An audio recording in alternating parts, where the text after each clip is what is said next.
సత్తుపల్లి సబ్స్టైలులో గత నెల 3న భద్రాద్రి కొత్తగూడెం జిల్లా అశ్వారావుపేట మండలం అసుపాక గ్రామానికి చెందిన పెండ్ర రమేష్ 52 సంవత్సరాల వ్యక్తి సెక్షన్ 85, 109 సెక్షన్ల కింద కేసు నమోదు చేసి సత్తుపల్లి సబ్స్టేషన్కి అశ్వారావుపేట పోలీసులు తరలించారు. ఇక నేడు ఉదయం సబ్ జైలు బయట అండర్ ట్రయల్ ఖైదీతో శుభ్రం చేస్తున్న సమయంలో జైలు అధికారులు కళ్ళు గప్పి జైలు వెనుక ఉన్న అర్బన్ పార్కులకి పారిపోయినట్లు జైలు అధికారులు తెలిపారు. పారిపోయిన ఖైదీని 2 బృందాలతో వెతికిస్తున్నట్లు కూడా జైలు సూపరింటెండెంట్ ఎస్ ప్రవీణ్ తెలిపారు. సార్, ఈ రోజు సత్తుపల్లి సబ్ జైలు నుంచి ఒక రిమాండ్ ఖైదీ పరారైనారు. దాని మీద మీ ఎంక్వైరీ ఎంతవరకు?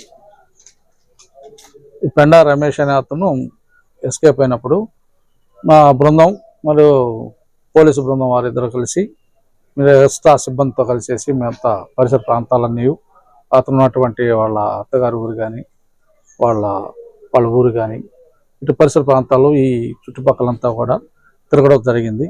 ఇంత గాలింపు చేసి అతన్ని చకచక్యంగా మా సిబ్బంది పట్టుకోవడం జరిగింది.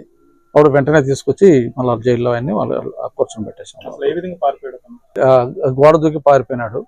అంటే అతను చేసేటువంటి అక్కడ లోపల క్లీనింగ్ అయి ఉంటాయి కదండి, వాటర్ పట్టేయడం అట్లాంటివన్నీ చేసేటప్పుడు ఆయన పారిపోయినాడు. సబ్ జైల్లో ఉన్న ఖైదీని బయటకి తీసుకొచ్చి పని చేపిస్తున్నాక తను అధికారులు కళ్ళు కప్పి పారిపోయాడని చెప్పేసాం.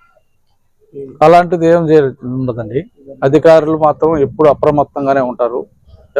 విజిలెన్స్ కానీ వాళ్ళు ఉన్నటువంటి సెక్యూరిటీ కానీ వాళ్ళతో జాగ్రత్తగా ఖైదీలు ఎక్కడ ఉంటారో వాళ్ళ దగ్గర కాపలానే ఉంటారు. కానీ ఖైదీలు పారిపోవడానికి ఎలాంటి మా వాళ్ళు అవకాశం ఇవ్వరు. ఇప్పుడు అలాంటి ఆ ఖైదీని తీసుకొచ్చి మీరు మళ్ళీ తిరిగి రిమాండ్ చేస్తారా? ఇప్పుడు రిమాండ్లోనే ఉన్నారండి. ఇప్పుడు ప్రస్తుతానికి తీసుకొచ్చి రిమాండ్లోనే పెట్టున్నాము. జరిగిన ఘటనపై ఎలాంటి చర్యలు తీసుకోవాలి? ఈ చర్యలు తీసుకోవడం అనేది మా పై అధికారులకు ఇక్కడ జరిగినటువంటి విషయాలన్నీ కూడా ఎప్పటికప్పుడు మేము వాట్సాప్లో మరియు అదేవిధంగా మెయిల్స్ ద్వారా ఫోన్ల ద్వారా తెలియపరుస్తూ ఎప్పటికప్పుడు వాళ్ళకి తెలియపరుస్తూ ఇక్కడ జరిగినటువంటి విషయాలు అన్నీ కూడా వారి దృష్టికి తీసుకెళ్తాం.